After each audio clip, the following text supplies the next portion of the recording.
आप सब लोगों को गोपाल लाजू का नमन।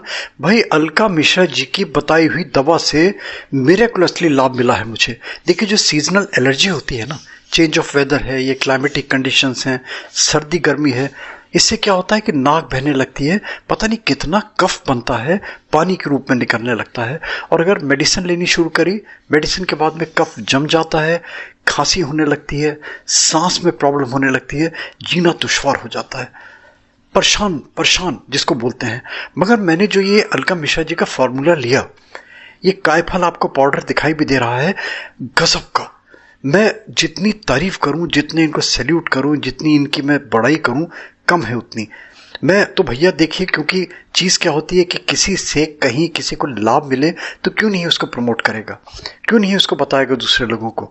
मगर एक चीज़ बार बार हिदायत भी करता हूँ साथ साथ कि सेल्फ मेडिकेशन हमेशा इंजूरियस हो सकता है।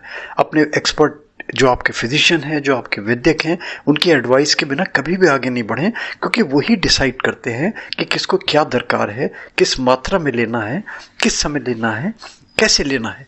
ये सारी की सारी चीज़ें, ये मायरिका नागी नाम का जो ये आपको पौधा तो मैं नहीं दिखा पा रहा है इस समय आपको, मगर इसके नाम बता देता हूँ। संस्कृत में इसको बोलते हैं कट्टफल, रोहिणी, श्रीपर्णिका, कुमुदिका कहलाती है, ये उग्रगंधा भी कहलाती है, इसको सोम वृक्ष कहते हैं।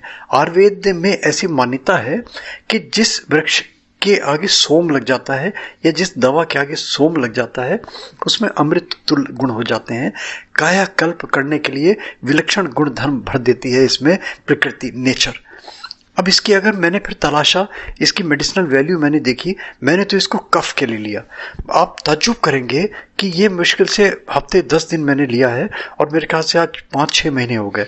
मैं टचवुड खानों का हाथ लगा के कहता हूँ, जो कफ जैसे क्या होता है जमता नहीं, टेंडेंसी क्या होती है कफ जमने की, कफ जमता है तो और इंजूरियस होने लगता है। तो कफ खांसा, कफ निकला, एकदम से रिलीफ मिलने लगा और कफ निकलने में कोई कष्ट नहीं, और नहीं तो कितना कष्टकारी हो जाता है अगर बलगम कफ जमा होने लगता है। तो इसके फिर मैंने और बहुत सारे गुण तलाश करे, पता चला ये खांसी के लिए, कंठ रोग के लिए गुल्म विनाशक है ये वाला। अगर इसको सिरके में मिला के मंजन की तरह इसके पाउडर को दांत में अगर लगाते हैं तो दांतों के लिए, गम्स के लिए बड़ा अच्छा है। इसका तेल भी मिलता है, इसका तेल कान में डालते हैं तो कानों के बहुत सारे रोगों के लिए बहुत ज़्यादा ये लाभदायक है। इसका काढ़ा, इसका क्वाथ बनाया जाता है। इसका क्वाथ रेस्पिरेटरी चैनल डिफेक्ट्स के लिए, अस्थमा के लिए, खांसी के लिए, जुकाम के लिए। इसके प्रयोग फिर जो देखे हमने, पाइल्स में इसका अगर लेपन किया जाता है तो पाइल्स के जो मस्से होते हैं उनमें बड़ा रिलीफ मिलता है। गर्भ धारण के लिए इसके बहुत सारे योग मिलते हैं। और फिर और मैं तलाश करता चला गया तो फिर इसको सेक्सुअल उसमें जोड़ना शुरू कर दिया, पौरुष के लिए इसको बड़ा अच्छा बताया जाने लगा, तो फिर मैंने बंद कर दिया। क्योंकि मैं इस टाइप की जहाँ चीज़ें होती हैं, जहाँ पे बूस्टिंग वाली चीज़ें होती हैं, एनर्जी और एनर्जी बूस्टर वाली चीज़ें होती हैं, और फिर उनको अल्टीमेटली जोड़ा जाता है पौरुष से, उसके मैं नहीं उसको प्रमोट करता इन सब चीज़ों को। देने का उद्देश्य ये कि मुझे इससे बड़ा लाभ मिला। अब देखिए, क्योंकि इस पौधे की तासीर जो है, ये सदाबहार पौधा कहा गया है ये, इसकी तासीर गर्म है तो हानिकारक भी हो सकता है लिवर के लिए, स्टमक डिसऑर्डर्स के लिए। इसलिए बार बार कहते हैं कि इसको लेना है तो अपने फिजिशियन की एडवाइस के बिना मत आगे बढ़े। मगर अलका जी इसके विषय में क्या बता रही हैं, इनसे सुन लीजिए। ये भी मैं बार बार कहता हूँ कि मैं इनका प्रमोटर या इनका कोई एजेंट नहीं हूँ, मुझे अच्छा लगा इसलिए मैं दे रहा हूँ। अगर कहीं से भी लेते हैं मेरे नाम से, ये हमारे चैनल के माध्यम से, तो अपने रिस्क पे, कहीं भी कोई फिजिकल, कोई मेंटल, कोई इमोशनल, कोई कहीं फाइनेंशियल लॉसेस होते हैं, कोई कहीं किसी प्रकार से आपको आपत्ति होती है, कहीं किसी प्रकार से एडवर्स रिजल्ट्स मिलते हैं, तो गोपाल लाजू मोटिवेशनल वीडियोस चैनल बिल्कुल भी रिस्पॉन्सिबल नहीं होगा। इसलिए बार बार कहते हैं, मेरे व्यूज़ हैं, मुझे अच्छा लगा इसलिए मैं दे रहा हूँ। कितनी क्लियर आवाज़ हो गई। अभी 1 हफ्ते पहले मैं बोल भी नहीं पा रहा था, बोलता था खांसी 10 बार खखारता था तब आवाज़ निकलती थी, गले में होती ना खकार। देखिए अलका जी क्या बता रही हैं, इनसे सुनिए इस कायफल के बारे में। और इसका जो आपको इन्हेलर एक दिखाई दे रहा है, इन्हेलर भी मैंने यूज़ किया, इन्हेलर भी गजब का ये काम करता है। जहाँ होता है ना एलर्जी, बड़ी सीजनल एलर्जी है, इसको सूंघ ले बस हाथ में लगा के। इसका वीडियो भी मैंने दिया है अपने चैनल में, चाहे तो आप वो भी दे सकते हैं। आई कार्ड में इनके वीडियोज़ भी मिलते चले जाएंगे। अगर अच्छा लगे तो देखें और like, subscribe, forward, notification bell में क्लिक करके ऑल का बटन दबा देंगे। गोपाला जी मोटिवेशनल वीडियोस के मल्टीपल सब्जेक्ट्स डिफरेंट प्लेलिस्ट में आपको मिलते चले जाएंगे। सुनिए, समय आपका वेस्ट ना हो, अलका जी की खुद सुन लीजिए क्या बता रही हैं इस विषय में। R&D ओरिएंटेड महिला है ये, और गजब की मैं इनको सल्यूट इसलिए करता हूँ कि अकेली महिला कितना संघर्ष जीवन में करके तब ये इस मुकाम पे पहुंची हैं। आप सभी को नमस्कार।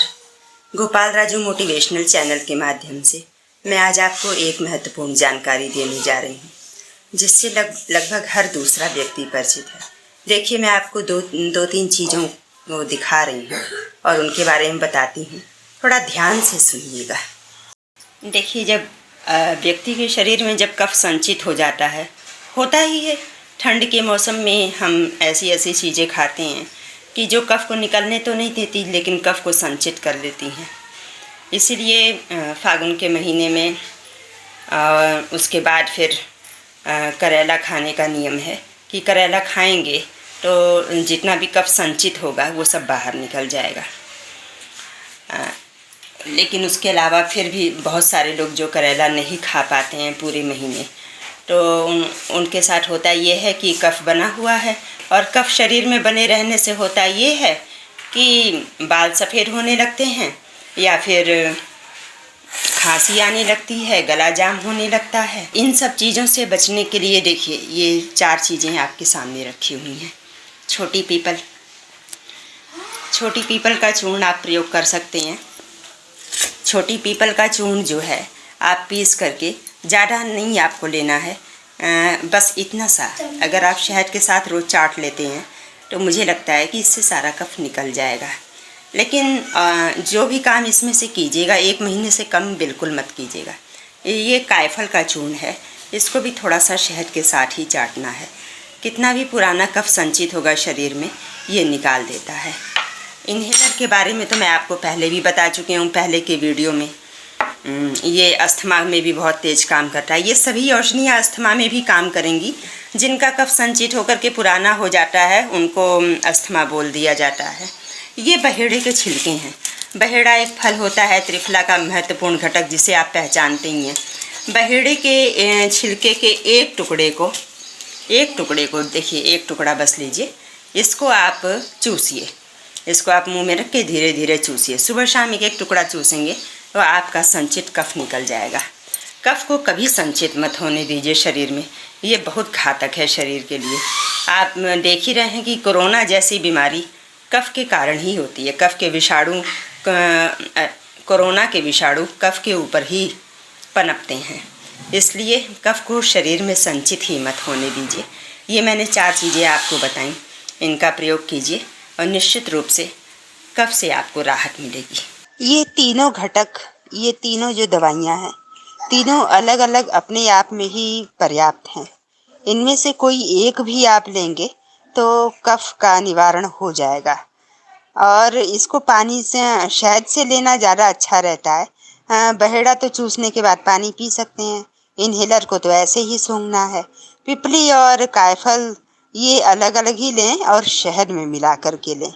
और इसको सभी उम्र के लोग ले सकते हैं, बच्चे से लेकर बूढ़े तक। ये बिल्कुल कोई नुकसान नहीं करेंगी।